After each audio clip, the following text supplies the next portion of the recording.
Na više mjesta u Bibliji možemo čitati o pokori. Kod proroka Jone proglasili su post, odjenuli se u kostrijet i sjeli u pepelo. Što to znači?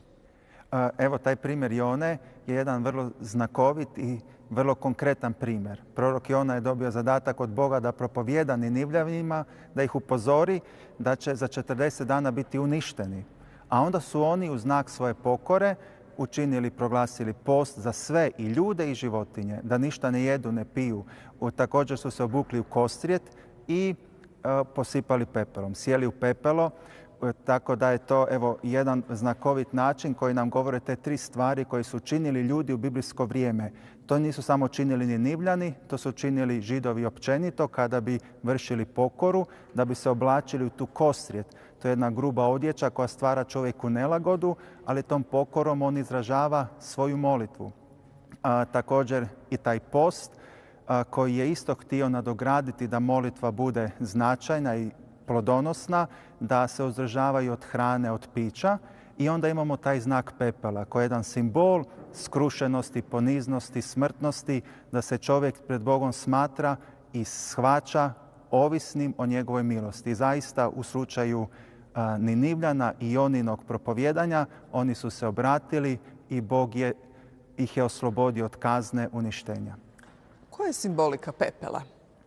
Imamo na mnogo mjesta u Bibliji spominjanje praha i pepela. Više od 100 mjesta i citata. Već na prvim stranicama Biblije Bog je rekao kada je stvarao da stvara Adama iz praha zemaljskog. A onda kada su sagriješili, kada ih je potjerao iz Edenskog vrta, rekao im je: sada ćete u trudu i znoju zarađivati za svoj kruh, od praha ste nastali, u prah ćete se i vratiti. To je bilo jedno upozorenje na smrtnost čovjeka i na našu ovisnost o Bogu. Imamo puno drugih isto primjera u različitim knjigama. Na primjer, kod Joba, jednog pravednika koji je puno trpio, on pred Bogom isto shvaća svoju nedostojnost i onda se u znak kajanja također posipa pepelom. Znači imamo tu dva znaka i značajna simbolike pepela u Bibliji, što su razumjeli svi Židovi onog vremena, onda mi kršćani to od njih baštinimo. Prvo, da je to znak naše smrtnosti. To vidimo kod Adama i Eve. Zatim da je to znak naše pokore i žalosti za grijehe, za obraćenje, što vidimo na primjer kod Joba, a i mnogih drugih primjera i najviše kod proroka. A onda imamo još jedno treće značenje pepela kao znak zagovaranja i posredovanja za druge.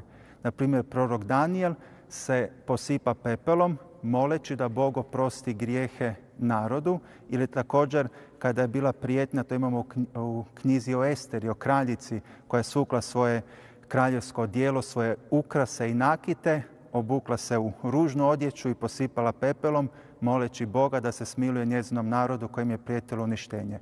I onda su to kršćani preuzeli, kao što su to činili biblijski ljudi. Negdje od srednjeg vijeka katolička crkva je počela korizmu sa znakom pepeljenja. Danas se to vrši u dosta i protestantskih crkava. Koliko znamo, u ortodoksnim pravoslavnim crkvama rijeđe, ima nekih primjera, ali oni imaju malo drugačije organizirano vrijeme korizme. Znamo na čistu srijedu, tijekom obreda pepeljenja čujemo riječi: sjeti se čovječe da si prah i da ćeš se u prah vratiti. Točno, kod obreda pepeljenja slušamo te riječi koje nas podsjećaju na Božje riječi Adamu, i to se čini kod posipanja pepela po glavi vjernika ili kod rađenja znaka križa na čelu ljudi sa tim pepelom. Također ima mogućnost da se jedna druga poruka kaže: obrati se, vjeruj evanđelju.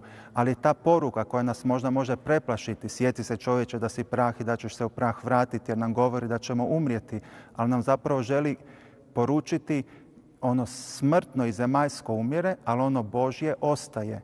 Tako da mi kroz korizmu želimo više njegovati dušu i na našem tijelu i našim odnosima, njegovati ono čime ćemo počastiti Boga, tako da bismo nakon prolaznosti ovog svijeta obnovili svoj život i u duši i tijelu u vječnosti u Bogu.